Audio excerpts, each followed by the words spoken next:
Tenemos el turno de Miguel Ángel Gómez, doctor ingeniero agrónomo, miembro del Grupo de Investigación Producción Vegetal en Sistemas de Cultivo Mediterráneo de la Universidad de Almería desde hace 15 años. Hijo de familia de agricultores y ganaderos de la provincia de Granada. Actualmente, director técnico en Agricultura Regenerativa e Investigación en la Asociación Alvelar. Asesor técnico tanto en cultivo leñoso, extensivo y hortícola. Comprometido por una agricultura con sentido común, rentable y sostenible. Vamos al Miguelito. Bueno, buenas tardes a todos. Yo no soy mucho de micro, pero bueno, las condiciones como sois tantos, pues tendremos que usar el micro. Si veis que se acopla atrás o algo, pues me lo decís. Bueno, lo primero, como digo, dar las gracias a la Asociación Arval y bueno, a Raúl y encarecidamente a Rafa por organizar esta jornada y felicitarle por la convocatoria que tiene. Y esto es un éxito, yo creo que es un éxito. Después de tantos años que llevo haciendo jornadas y demás, he llegado a cooperativas con 700 y 800 socios, incluso se les da de comer y no van más de 35 personas. Que aquí haya 104 personas esta tarde es un orgullo para él y para todos los que lo están organizando. Por poner un poco en contexto del porqué de esta jornada, es decir, yo esta tarde mi pretensión o mi objetivo no es ni dar una charla científica, ni dar una charla, ni una ponencia técnica, ni mucho menos, sino más bien llevar a vuestro ánimo a reflexionar, a sensibilizaros y a que cuando salgáis por esa puerta penséis o empecéis a pensar a determinadas cosas de forma diferente.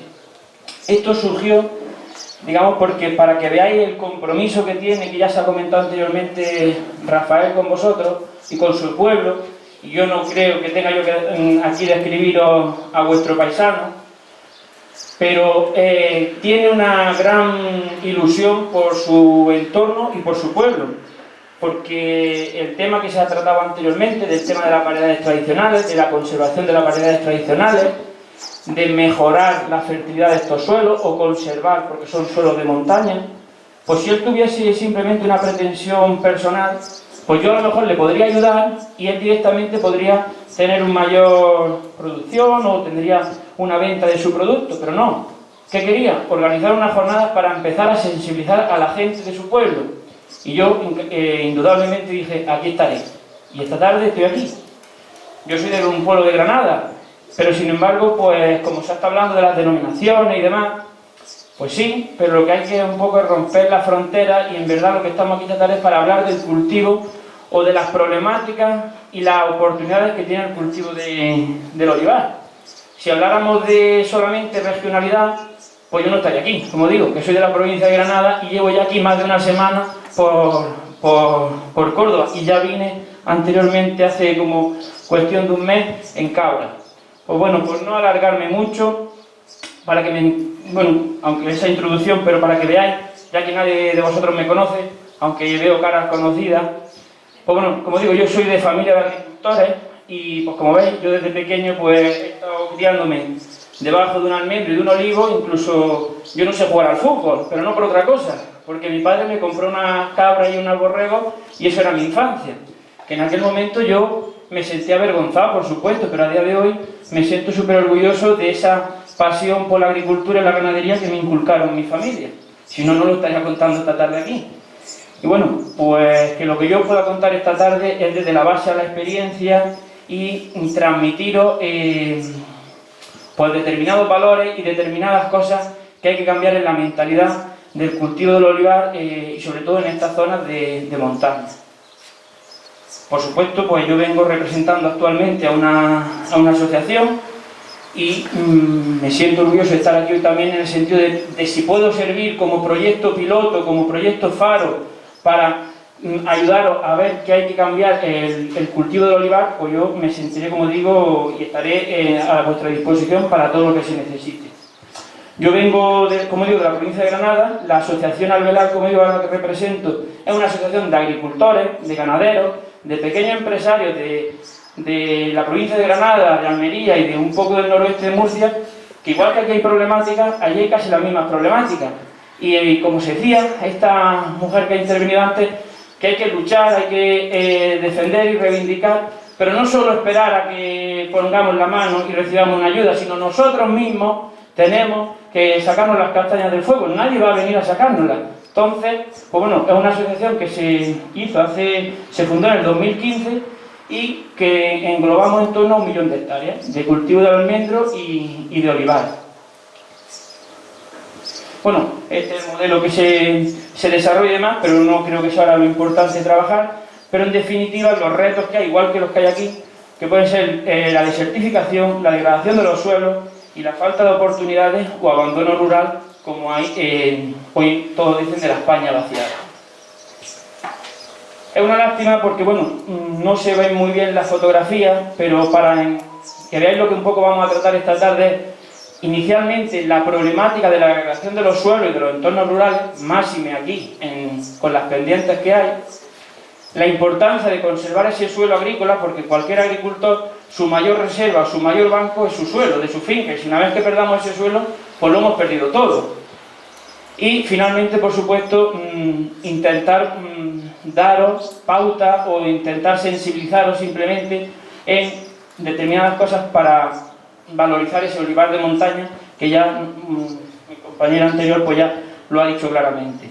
Evidentemente esta tarde no se van a dar aquí las soluciones ni vamos a solucionar el mundo, pero sí creo que es el primer paso hacia un gran futuro que tenemos. Más que ser pesimistas, lo que tenemos que ser optimistas, y los entornos rurales, ya no lo digo yo, lo dice otra persona, lo dice la FAO. Es decir, los entornos rurales juegan un papel fundamental para proveer de alimentos de calidad a las grandes ciudades. Es decir, que yo sepa, en las grandes ciudades no se producen alimentos, se producen en los entornos rurales. Entonces, no pensemos que en los pueblos somos unos catetos o no tenemos oportunidades o estoy aquí porque no sé hacer otra cosa, ni mucho menos. Los agricultores a día de hoy somos grandes empresarios, como nos tenemos que ver somos como empresarios, y lo que sí tenemos que hacer es trabajar por desarrollar y posicionar nuestro producto. Pues bueno, ya os digo, es que las fotos no se van a ver, pero bueno, el tema es que el cultivo de olivar en general, pues claro, se está llevando desde una actitud meramente productivista, y lo que tenemos sinceramente, que eso puede ser cualquier estampa o escenario de una finca de olivar, yo como les llamo son desiertos de almendros, o de olivos en este caso, es decir, porque verdaderamente estamos completamente obsesionados a que solo es el olivo, y el suelo tiene que estar completamente desprovisto de cualquier otra planta adventicia que no sea el olivar. Entonces, verdaderamente estamos llevando a cabo plantaciones que a día de hoy son perfectos desiertos de olivos.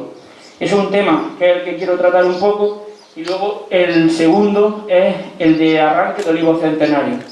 Aunque las fincas sean nuestras y esos olivares no estén a día de hoy como elemento protegido, y verdaderamente, legalmente podemos arrancarlos, creo que moralmente no tenemos el derecho de arrancar un olivo que tenga 200, 300 o 400 años.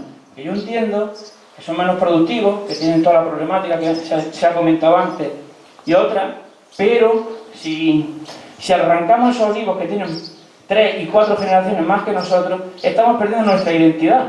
Y si a ese olivar, aunque ya arrancáramos ese olivo centenario porque no produce, o produce menos, o tiene determinadas problemáticas, bueno, podríamos a lo mejor solucionar algunas cosas, que no lo creo. Pero si vamos a poner otro plantón de otra variedad, la que sea, el problema de la alta montaña y de las pendientes y de la erosión, ese no lo hemos solucionado. Pero yo no. Entonces, pues bueno, como veis, eso sería, pues a vista del otro era de dron, y esto ya un poco más tocando en el suelo, pues como digo, no hay otra cosa en los suelos que no sea el cultivo, y eso tiene muchas connotaciones en cuanto al manejo del suelo y las problemáticas de degradación, es decir, de compactación, de pérdida de materia orgánica, de pérdida de velocidad de infiltración y erosión, etc. Bueno, y eso era esto es un olivo milenario de Casa Bermeja, y un refrán que dice: casa del padre, viña del abuelo y olivar del bisabuelo. Es decir, esos son refranes antiguos, pero para que veamos que el olivar o los olivos centenarios tienen una identidad, una cultura, y creo que hay que saber aprovecharlo. Más que verlo como un problema, hay que saber aprovecharlo. Pues como digo, esa foto que veis aquí, pues podríamos tirarnos toda la tarde hablando de las consecuencias, del por qué se ha hecho. Que no es cuestión, yo creo que todos como manejo, aunque parece que es una evidencia, dice, no, pues si estás diciendo completamente evidencias, pues si son evidencias, ¿por qué se siguen haciendo? Eso es una estampa típica de cualquier cultivo de olivar en convencional. ¿Qué pasa? Que al excesivo laboreo lo que estamos perdiendo, bueno, excesivo laboreo o con no laboreo con herbicidas, que casi que es lo mismo, aunque tiene muchas connotaciones diferentes, pero estamos, digamos, con los manejos que estamos haciendo, o bien de herbicidas, o bien de laboreo excesivo, al final estamos rompiendo completamente la estructura de ese suelo. Estamos completamente perdiéndole la capacidad de infiltrar el agua de lluvia. Y si yo preguntara aquí cuánto llueve, seguro que me decís que poco. Pero es que siempre, y lo digo siempre, a cada pueblo al que voy, todos dicen que llueve menos que en el suyo, que en el anterior. Os puedo decir que yo vengo de una zona en la que 300 milímetros anuales no llegamos casi nunca, ¿eh? La media está en 280. Así que fijaros, y aquí yo llevo ya unos cuantos días y aquí llegamos a sitios a 900, a 800, a 600, a 400, es decir, llueve casi el doble de la zona de la que yo vengo, ¿eh? Y aún así somos capaces de producir almendra, pistacho y olivar. Porque, ¿qué nos pasa? Que aparte de que nos pueda llover cada vez menos o de una forma más torrencial o más distribuida a lo largo del año, es que no sabemos aprovechar ese agua de lluvia. Y luego al final sale, pues como está saliendo en esa fotografía, no sé si la veréis, completamente erosionando y perdiendo el suelo. Bueno, determinados ejemplos como podéis ver, que ya os digo que aunque parezcan obviedades, se pierden grandes cantidades de suelo anualmente, llegando incluso, pues eso, perdiendo completamente la suela o capa de suelo fértil, y como digo, cuando el agricultor pierde su suelo, lo pierde todo. Os digo, aquí ya llegamos incluso a la roca madre.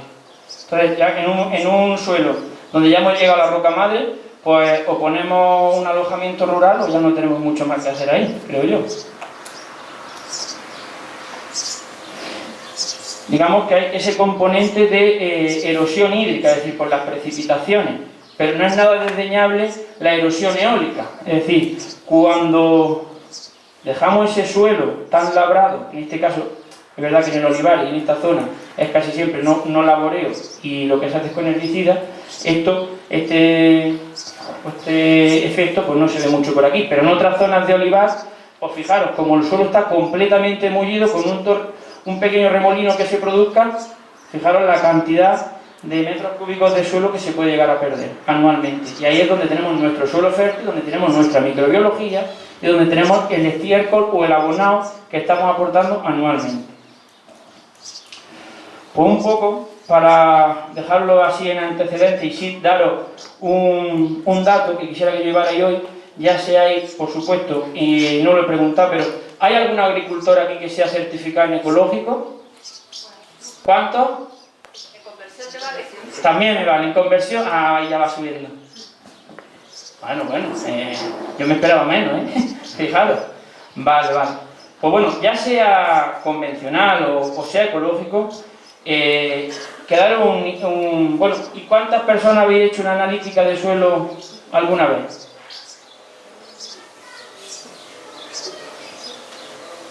Ese sí lo sé. Pero gracias. ¿Y foliar? Vale, gracias. Pues bueno,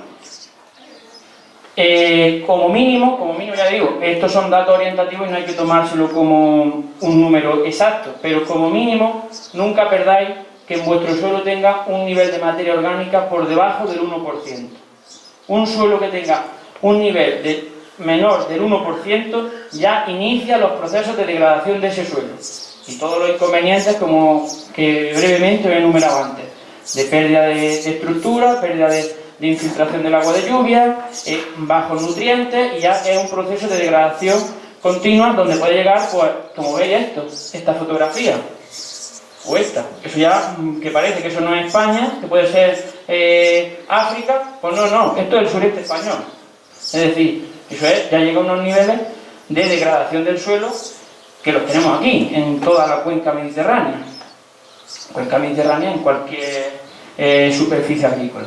Que de esta mañana incluso, que estábamos en una jornada, nos ha llegado una foto, unos vídeos de, que posiblemente alguno de vosotros lo haya visto, en un viñedo del norte de España, en el cual se han generado unas cárcavas de más de 4 metros de profundidad. Es decir, pero eso ya no es cuestión tampoco de si la persona, ese agricultor o ese viticultor hace un buen manejo o no. Es en general de las fincas aledañas, porque tú lo puedes estar haciendo muy bien, pero si te vienen esas lluvias torrenciales o esos aluviones, pues se lo lleva todo. Entonces tú lo estás gestionando bien, lo estás haciendo todo bien, y te pasa lo que le ha pasado a ese hombre. Hombre, no digo que hay que ser catastrofista, pero el vídeo es digno de ver, ¿eh? Es decir, grandes líneas de cultivo de viñedo donde se han perdido. Como ya os digo, aquí no se ve, pero bueno, aquí en esta foto, aquí a la izquierda, se vería una finca, digamos, convencional, frente a una finca que hay aquí ecológica, con su cubierta vegetal, etcétera, etcétera. O como aquí, una finca con cubierta, que es la misma ya, con su cubierta vegetal, frente al laboreo o con herbicidas. El tema que lo primero que hay que romper y demás, un poco, es la mentalidad nuestra. Y esto que os digo, con el primero que yo me enfrenté a este tipo de cosas fue con mi padre hace 15 años. Yo puedo decir, ya os digo, yo soy de familia de agricultores y ganaderos, y yo, desde que era pequeño, labraba con mi tractor. Yo no llegaba ni a los pedales cuando empecé. Y mi abuelo se montaba detrás en el cultivador para pesar más, para que llegáramos labrando hasta los muelles. Y encima me daba 500 pesetas más si yo lo hacía así. Entonces, mi padre venía de ahí. Es decir, en mi finca, hasta hace 12 años, estaban exactamente igual que esas. Exactamente igual.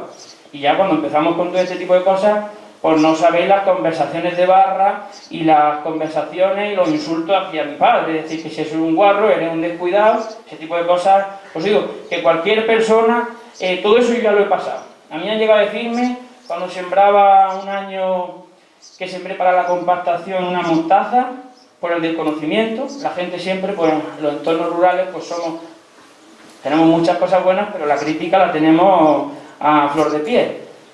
Pues yo sembré mostaza y la gente no conocía lo que era la mostaza y demás, y por desconocimiento se pensaban que lo que yo había sembrado era droga, básicamente. Y a mí me acusaron de que yo había sembrado droga, así de claro, por no resumirlo así de fácil. Pero la historia tiene más cabida. Y así, yo la primera vez que lo sembré, mi padre me dijo, ¿eso qué es? Digo, vaya, te he dicho lo que es. Vale. A los 15 días me vuelve a preguntar, ¿eso que has sembrado qué es? Digo, papá, ya te lo dije lo que era. Y ya a la semana siguiente me coge del brazo y me dice, ¿eso que has sembrado qué coño es? Digo, ya te lo he dicho, pero que ahora mismo voy a desbrozarlo y se ha acabado. No, es que me han dicho que es droga y tú te la estás llevando a Almería a venderla. Entonces, a partir de eso, todo lo que queráis os puedo contar. Es decir, lo primero es romper con la mentalidad de que las fincas, porque tengan una mata de hierba, ya eso es de ser guarro o que está compitiendo o que me va a mermar la producción. No, no es así. Evidentemente, una mala gestión de una cubierta y demás, que ahora os pondré algunos datos, evidentemente compite y hay que saber manejarla. Pero una cosa no quita lo otro. Bueno, y otro tema, luego ya hablaremos de valorización del cultivo del olivar y demás, es un tema que es el tema de la biodiversidad. Es decir, y ya se han planteado determinadas cosas esta tarde, que es decir, en una producción de olivar, en nuestras fincas de olivar no solo tenemos que ver y poner todos los huevos en la misma cesta, en el sentido de solo ver que en nuestro esfuerzo, en nuestro trabajo, se va a ver compensado solamente con el beneficio de la producción.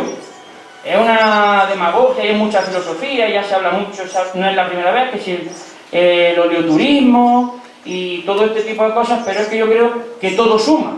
Es decir, si podemos tener una producción, si de esa producción le podemos dar un valor añadido y venderlo más caro, si lo podemos acompañar con una visita, y si luego está el tema que a día de hoy, de que hay personas que son capaces de pagar más porque esa finca esté mejorando la biodiversidad, pues todo suma. Y yo creo que no tenemos de perder ese camino, ya os digo, no es un camino fácil y hoy vaya a salir y ya mañana lo vaya a hacer, pero yo sí quisiera tratar de sembrar esa semillita, de ir empezando a romper un poco eso y que vaya sonando en las conciencias. Y, pues bueno, es un tema que, como veáis, aquí se están haciendo unos ensayos, para ver si las fincas convencionales o ecológicas o otro tipo de agricultura, como la regenerativa, pero vamos, no es cuestión de volver loco aquí con definiciones, pues son igual de biodiversas y están mejorando el hábitat de unos suelos, de las fincas y en general. Es decir, cuando hablamos de biodiversidad, no es solo para el control de una plaga o de una enfermedad en nuestra finca, es un beneficio que se está haciendo a la sociedad. Y la sociedad, sinceramente, tiene que pagarlo, porque se pagan otras cosas, y hay personas que están dispuestas a pagarlo. Fijaros la diferencia entre una finca bien gestionada, cómo mejora la biodiversidad. Eso no son plagas frente a una finca en la que absolutamente, completamente con pases de herbicidas y de fitosanitarios, pues no hay absolutamente o muy poca biodiversidad. Tampoco hay que extrapolarlo así tan rápido, pero bueno, es un poco comparativo. Y ahora pasamos, como os digo, al olivar de montaña, al olivar que tenemos aquí, que es de esta finca, que luego os hablarán más detenidamente el siguiente compañero Francisco. Es la finca del Valle del Conde, y bueno, pues una finca típica de olivar de montaña, como la que podéis tener aquí. Bueno, podríamos tirarnos mucho rato hablando sobre esto, sobre las ventajas, sobre los inconvenientes, lo que os he dicho anteriormente, de que es verdad que es muy costoso, encima de que tenemos, va todo en contra nuestra, es decir, encima de que tenemos variedades tradicionales que son con cierta problemática. Luego, son olivos centenarios, que en principio pueden ser menos productivos o tener determinadas problemáticas. Y luego, ya para más INRI en pendiente, que se nos dificulta, es decir, todo lo tenemos en contra. Pues bueno, vamos a ver de qué manera lo revertimos, lo que es un problema lo hacemos una oportunidad. Evidentemente, en esta vida, para obtener resultados diferentes, hay que hacer cosas diferentes. No nos vale solo con lo que anteriormente se ha dicho, de vamos a pedir y vamos a pedir subvención y vamos a pedir subvención, porque si la subvención se termina, cerramos el chiringuito.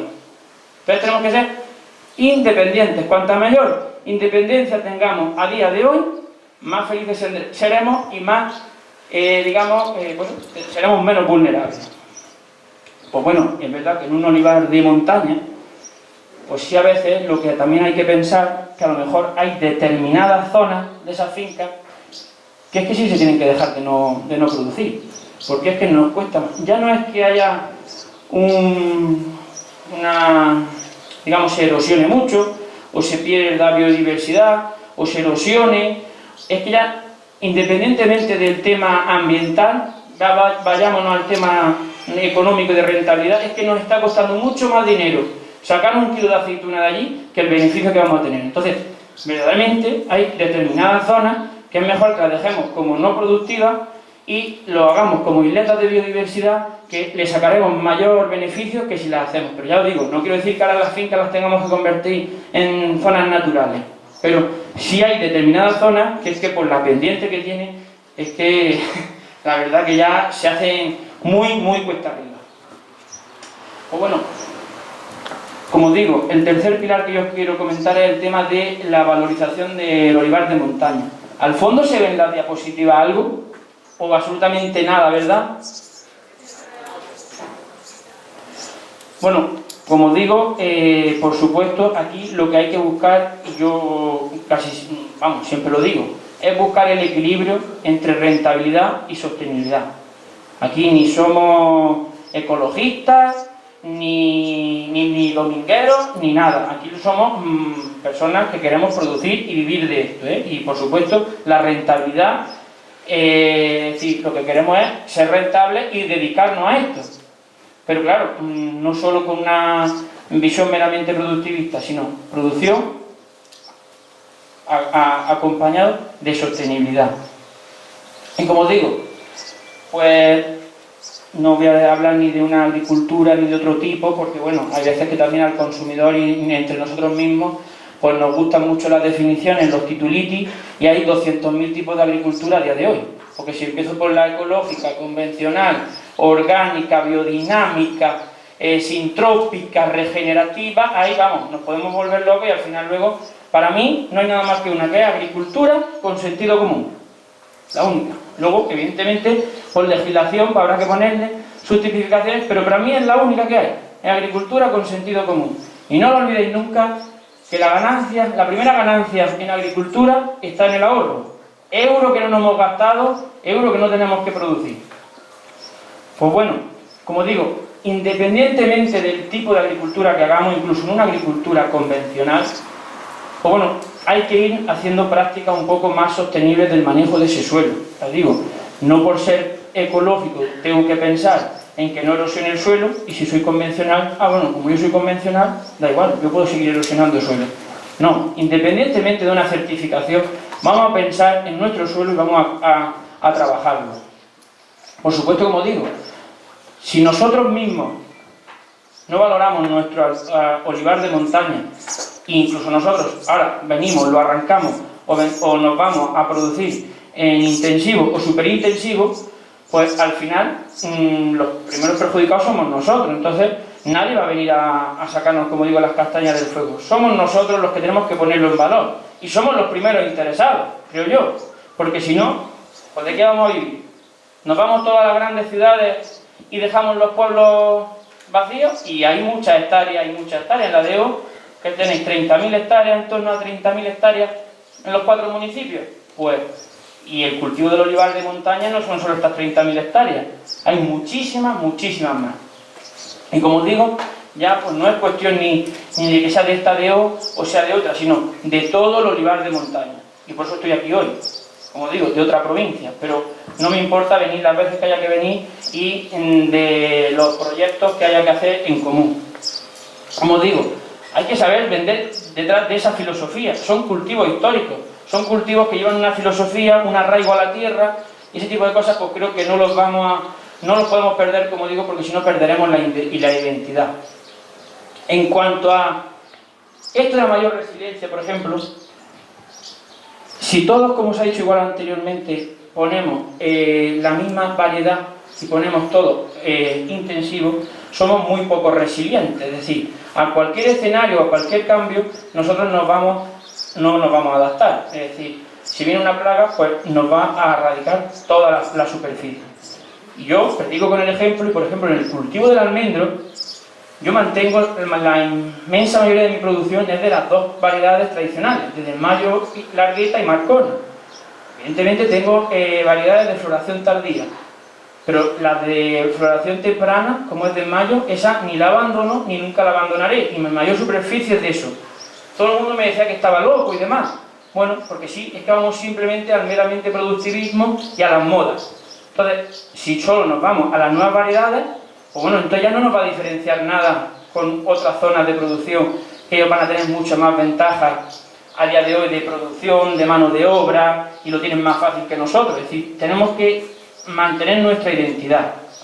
Y un tema es el de diferenciarnos con los sistemas de intensivo, superintensivo, y ese también tiene un juego, las DO y las cooperativas y todo. Es decir, que no envasen y no vendamos la producción independientemente sea de un olivar de montaña o sea de un intensivo. ¿Por qué? Porque entonces estamos metiendo a todos en el mismo saco y no estamos jugando todos con las mismas cartas. Porque a día de hoy, es decir, se está claro que con agua, con buen clima y con buen suelo se produce mucho. Eso está claro. Mientras tengamos grandes dotaciones de riego, tengamos insumos y tengamos dinero para pagarlo y meternos en grandes préstamos, mientras eso, evidentemente, eso es lo mejor. Pero, y ante escenarios de cambio climático o escenarios directamente en los que se reduzcan las dotaciones de riego, ¿qué va a pasar con esos sistemas que se están de 2 o de 3 años? Todos sabéis que esos olivares no se van a secar. Posiblemente, pues sí, se les acuse su becería, no produzcan, pero bueno, si luego los podamos y luego se recuperan, esos olivares sabemos que no se van a morir. Y yo sí os puedo asegurar que un seto de olivar o de almendro, con un año, y eso están los ensayos ahí, con un año que no se riegue, el almendro llega a morirse. No es que no me produzca, es que el almendro se muere. Entonces, pensemos en eso. Es decir, esos sistemas, y yo no es que venga a favor de uno y completamente en contra de otro, yo solo vengo a sensibilizaros, o incluso yo no digo que incluso vosotros, pues bueno, diga, bueno, voy a tener una plantación de intensivos, pues porque por determinadas circunstancias me interesa, y tenga complementariamente otra de olivar de montaña. Yo no digo que no haya, que sea todo negativo. Bueno, y eso ya cada uno en la gestión de su finca, en su financiación, en cómo quiera invertir su dinero y a qué se quiera dedicar. Pero se puede combinar. Pero no es abandono completamente este sistema y me voy a la campiña o a otra zona directamente a hacer lo fácil. Lo fácil mientras se pueda. Ya os digo. ¿Por qué? Porque estos sistemas de manejo intensivo, pues son, y yo creo que no tengo yo tampoco que decirlo, que lo sabéis, pero bueno, nunca está de más recordarlo. Es decir, estos sistemas pues son muy susceptibles. Son grandes consumidores de insumos, de abono, de fitosanitarios, como digo, de dotación de agua de riego. Ya no es, no, yo la pago. Bueno, la pago cuando haya. Y cuando no haya, ¿qué hago? Si en Almería, en la Huerta de Europa, con 30.000 hectáreas, los márgenes de beneficio antes nunca se pensaban, bueno, eso era una hectárea. ¿Sabéis lo que era una hectárea de invernadero en la provincia de Almería? Entre 300 y 500.000 euros. 300 y 500.000 euros. Pues esos 300.000 euros antes se amortizaban muy fácil. ¿Por qué? Porque había mucho margen.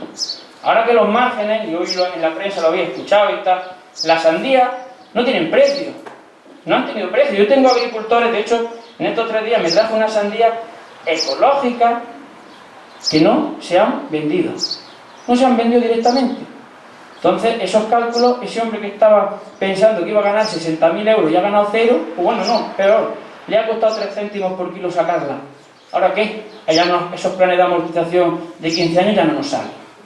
Entonces, y luego la dependencia que hay de la mecanización. Que no digo yo que aquí no la tengamos la dependencia y a día de hoy nadie queramos o es muy trabajoso trabajar en pendiente y en mano de obra y demás. Pues sí, pero que allí también es dependiente de una cabalgadora que vale muchísimo dinero.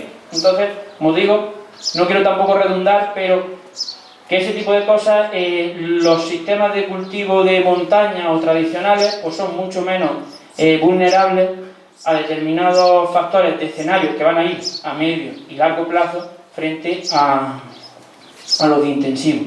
Como digo, pues bueno, hay que generar oportunidades en los entornos rurales y valorar este producto porque si no, pues los pueblos se vacían. Y yo entiendo, que, como lo he puesto aquí, que es una dificultad y son trabajos duros. Pero claro, estamos pues, en la pescadilla que se muerde la cola. Es decir, no hay empleo, pero es que el empleo que hay pues es duro y nadie lo quiere. Yo lo entiendo.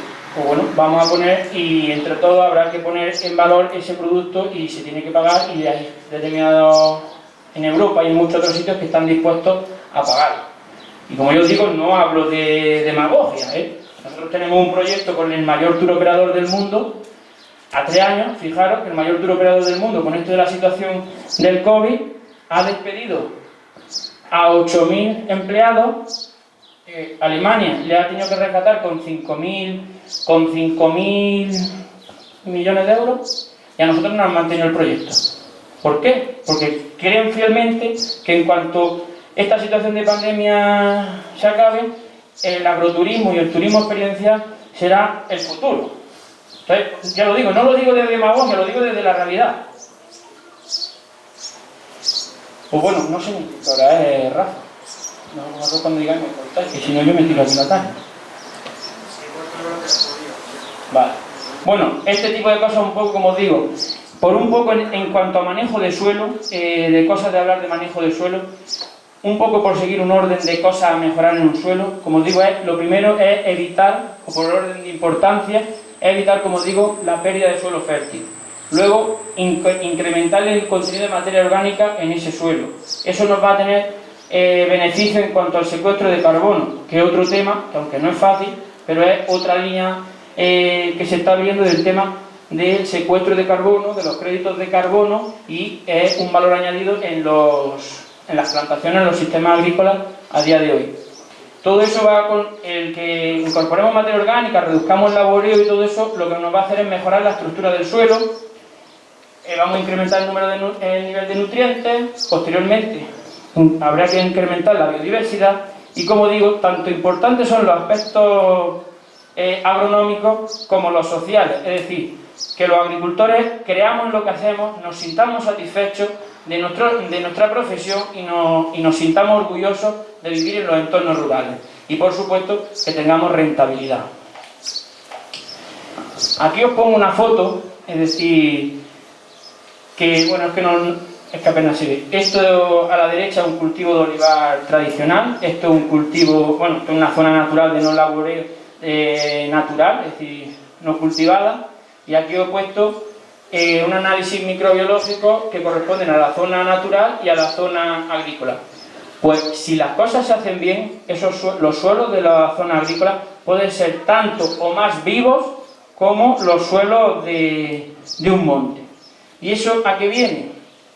A que los suelos lo hemos venido trabajando de una forma meramente como un contenedor. Hemos considerado que nuestro suelo es simplemente el contenedor que nos hace que nosotros le echemos el agua y los nutrientes y nos produzca una planta. Pero eso estamos completamente equivocados. Un suelo es un ente vivo. Y en este país la primera vez que eso se definió fue en 1990 en Villava por el catedrático Javier Tello. A día de hoy mucha gente ya lo considera, pero ya en los años 90 se hablaba de este tipo de cosas. Y es un tema que sí quisiera que os quedara muy claro, que es por donde tiene que ir hoy. Y bueno, hoy lo tenéis.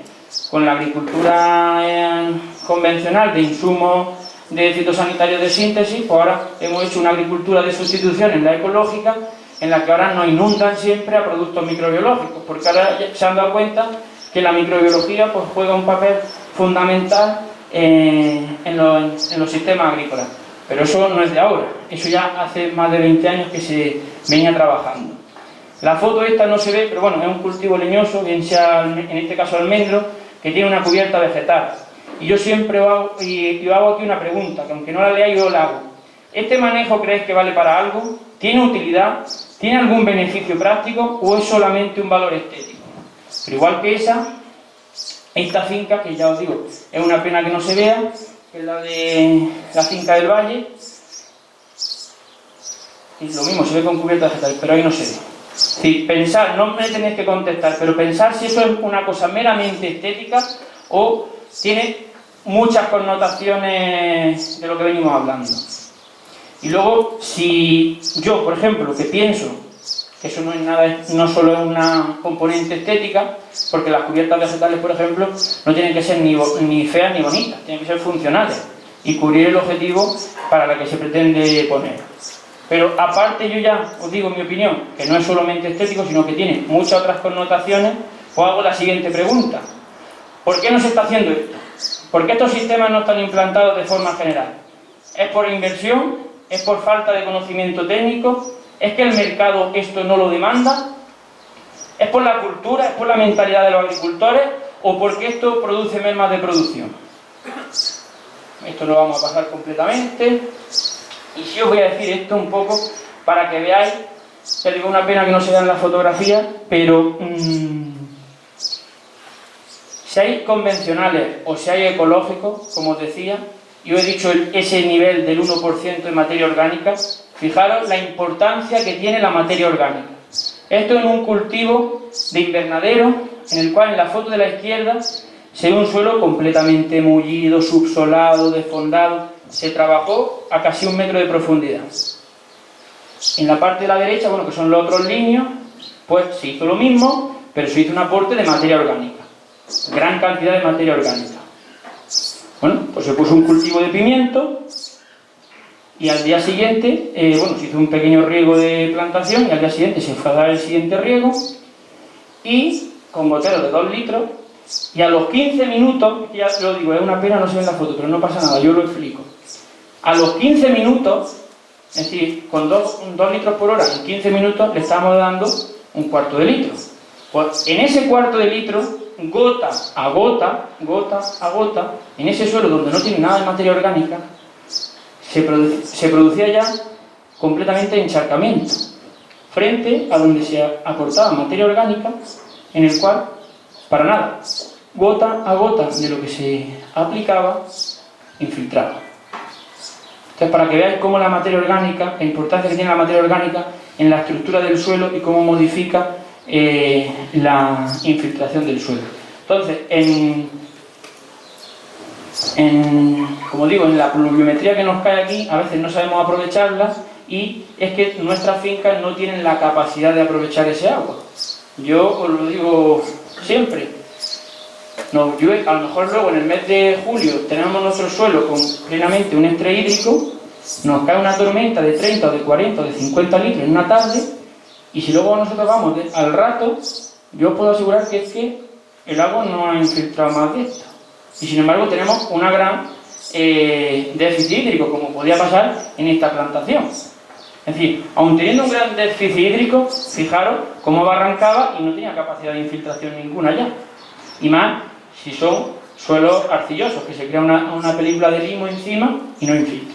Bueno, aquí vamos a hablar de un poco de prácticas de manejo, pero bueno, como hoy es un día de sensibilización, tantas veces como haga falta, tantas veces como yo me comprometo a verlo. Todo esto lo vamos a pasar, porque son temas ya de técnicos y ya de profundidad. Pero sí os voy a decir una cosa, aquí, no es que no se ven los datos. Este sí, os lo voy a decir. Fijaros, veis al fondo bueno, lo veis aquí la gráfica, y al fondo, ¿sí? Vale. Esto sí me voy a detener un poco para que veáis cómo se puede bastante rápido mejorar esa infiltración del agua de lluvia en un suelo. Como digo, independientemente de que sea convencional, ecológico. Esto es la curva. Estas curvas lo que indican son el contenido de humedad en los suelos a determinada profundidad en un suelo, comparando las calles que tienen cubierta vegetal, que sería la línea más suave, esta que va por aquí, verde, frente a la que está más oscura, que va un poco por encima, que es la del laboreo. Una calle que tiene laboreo frente a la que tiene cubierta. Y esos sensores a 25 centímetros de profundidad. Pues fijaros en un episodio de lluvia de finales de agosto, en el que, en verdad, esto hay que reconocerlo, que en función de cómo se gestione esa cubierta, pues es verdad que puede competir por agua, eso hay que decirlo, eso es una realidad.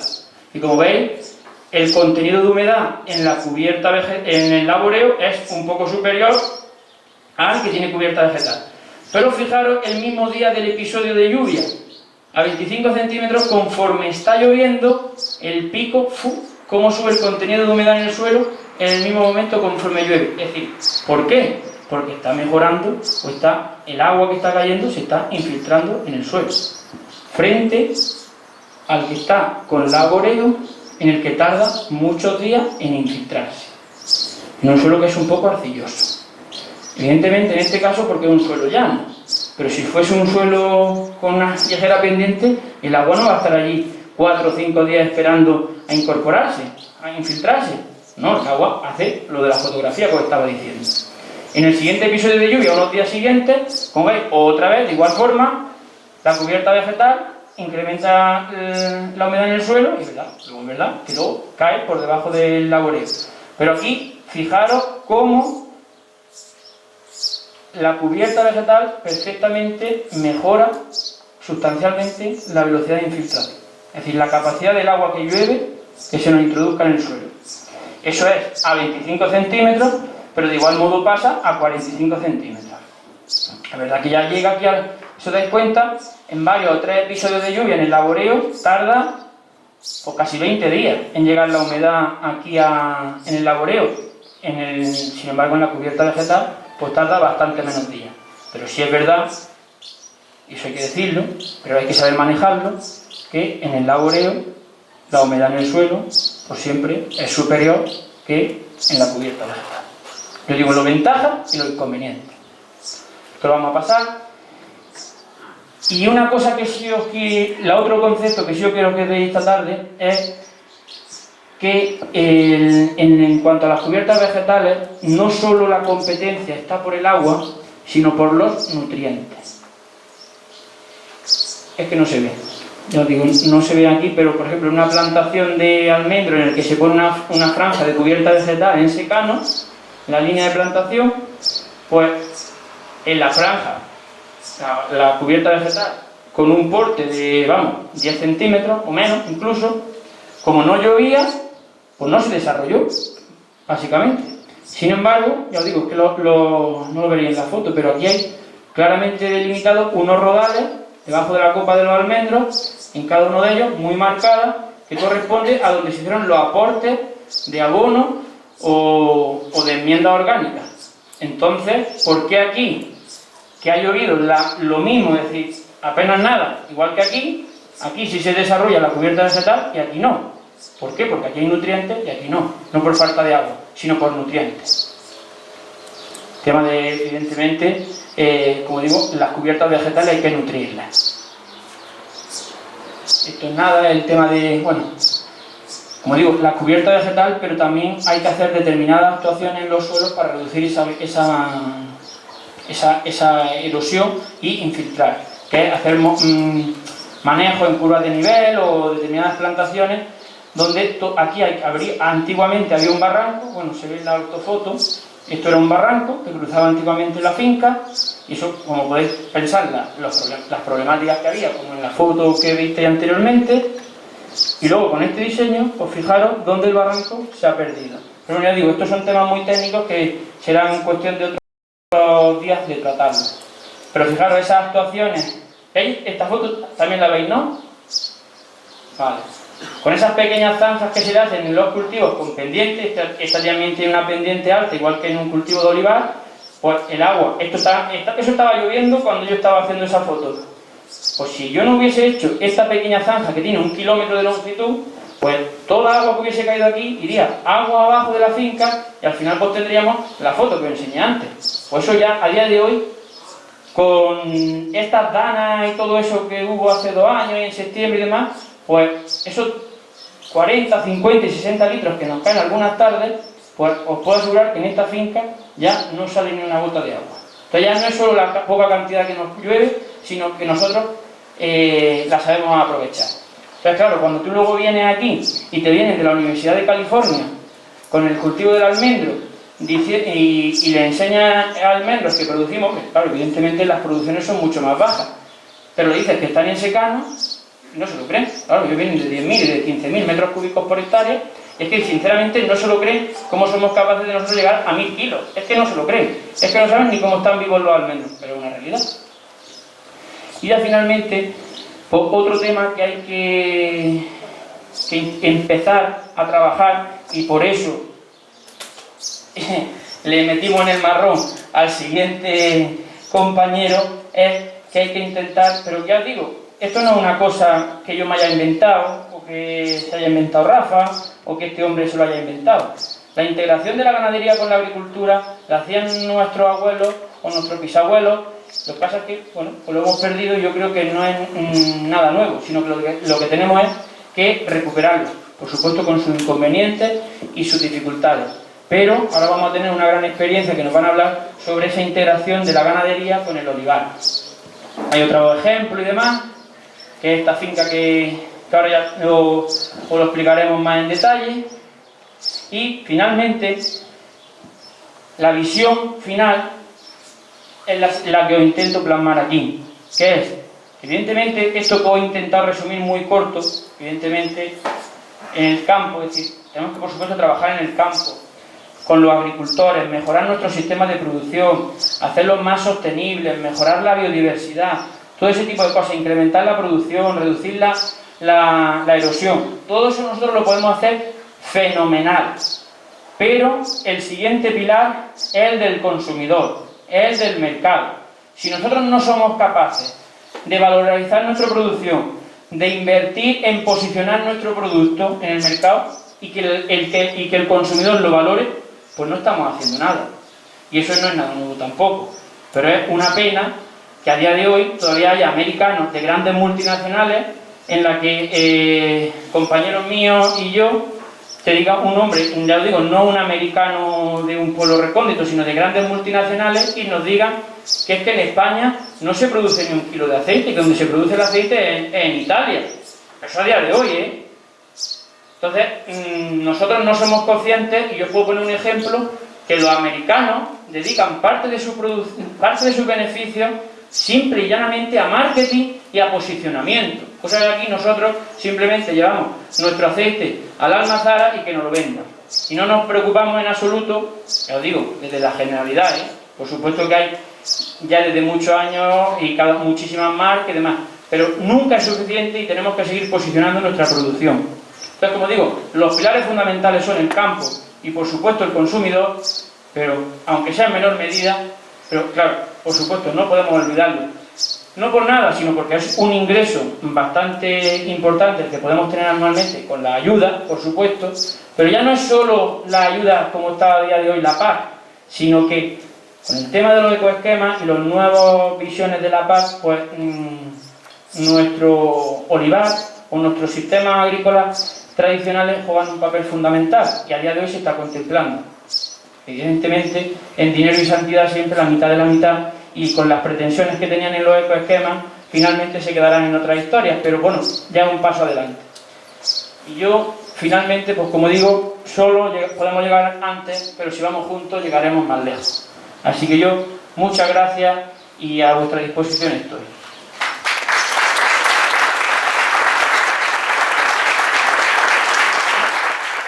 Por ejemplo, una medida muy fácil de producir es una abona en verde. Eso es lo que nos pensamos, que nuestro suelo está muerto, y nuestro suelo no está muerto. Nuestro suelo lo que tiene es falta de un buen manejo. Yo no digo que si tú no dejas que tenga un banco de semillas pobre y haga y si no lo labras se te cree una cubierta escasa, ¿o no? Pues si no tiene un banco de semillas grande, se puede producir un banco de semillas, pero una medida de regeneración y de mejora de esa fertilidad, que es muy barata, es una abona en verde. Ya digo, no lo he puesto, bueno, estaba ahí, pero no me quería entretener. ¿Usted sabe lo que son los rhizobium? ¿Lo ha escuchado alguna vez? Lo que es una leguminosa, si lo sabe. Una abona en verde es una práctica, como ya digo, yo no me la he inventado. Yo la estoy posicionando en este país desde hace ya varios, pero yo no me la inventé. Ya en los tiempos de los griegos se hacía. Mi abuelo lo hacía. Y los agentes de extensión agraria de este país, en los años 40, lo hacían. Y lo promocionaban en todo el país. Es decir, que haya habido una generación o dos en la que se haya olvidado, pero no es ninguna práctica nueva. Y eso consiste en una mezcla de leguminosas, que son unas plantas que tienen la capacidad de fijar el nitrógeno atmosférico. El aire que nosotros estamos ahora mismo respirando tiene más de un 70% de nitrógeno. Entonces, hay unas bacterias, que son unos rhizobium, que son como se lo decía a mi padre hace 15 o 20 años, como las bolitas de un abonado triple 15, pues esas plantas se les pone, si me lo permitís, las vamos a poner. Como Francisco no es...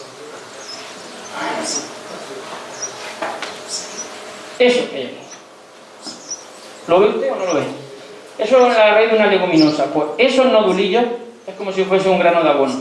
Evidentemente no es la misma proporción ni aporta la misma cantidad, pero eso son unos nódulos donde hay bolitas hay nitrógeno. Entonces, si aprovechamos la capacidad que tienen esas plantas que son leguminosas de fijar ese nitrógeno y lo combinamos con gramíneas, que lo que nos van a aportar materia orgánica, pues tenemos lo que es eso, que es un cultivo de abono verde, que son, pues eso nos cuesta menos de 100 euros por hectárea, incluso por 80 euros lo podríamos tener anualmente, y nos está mejorando en grandes cantidades nuestro suelo. Les digo, no están los datos porque la tarde de hoy no es cuestión de dar manejo, sino de iniciar, pero si hace falta yo vendré aquí y hablaremos específicamente de eso, pero que eso sería una.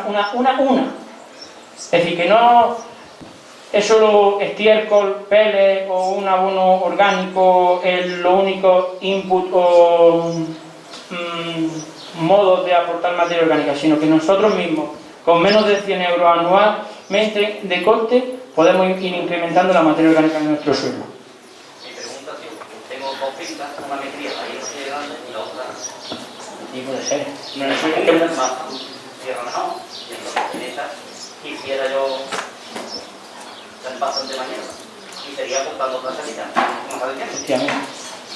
Pero vamos, que es un manejo a largo plazo que en cualquier otro momento, y si no luego con Rafa, que luego lo hablamos. Aquí tenemos la condición de sembrar habas, que es la que aporta un 10 nitrógeno, por ejemplo. Perfectamente, perfectamente. La competencia en alimentos, en nutrientes, en agua, ¿sabes? De lo que son la cubierta vegetal con respecto al olivo. Y si es mucho, poco, si se... Ahora lo va a ver usted ejemplos prácticos de esta región, vamos, de Luque, ahí, en el que hay olivares en plena producción, en los que hay cubierta vegetal natural y se gestiona con ganadería, que es de lo que va a venir a hablarnos Francisco, y donde evidentemente hay que saber trabajarlo, y eso ya es un manejo de cada una de las fincas, pero yo le puedo decir y garantizar que si se hacen bien las cosas, no hay una competencia, la finca no se viene abajo como siempre se dice. Evidentemente, si las cosas no se hacen bien y no se sabe bien lo que hay que hacer, por supuesto que se viene abajo. Por eso digo que no es todo bondad, hay que saber decir los inconvenientes, pero sabiendo cuáles son los inconvenientes y sabiéndolos trabajar, siempre a medio y largo plazo es un beneficio seguro. Lo que no podemos hacer es, evidentemente, un suelo que esté pobre, un suelo que no tenga nutrientes, directamente pasarlo y hacer una cubierta vegetal a toda superficie, porque si no lo hacemos bien, no sabemos lo que tenemos que hacer, podemos tener graves problemas. Eso por supuesto. Pero yo le puedo decir que si se hacen las cosas bien y con datos medidos de muchos años, y ya no solo mío, es decir, que aquí hay muchas entidades en este país que tienen muchísima información sobre estos aspectos, y lo que pasa es que o no hay transferencia o no lo queremos ver, pero sí se puede hacer sin competencia.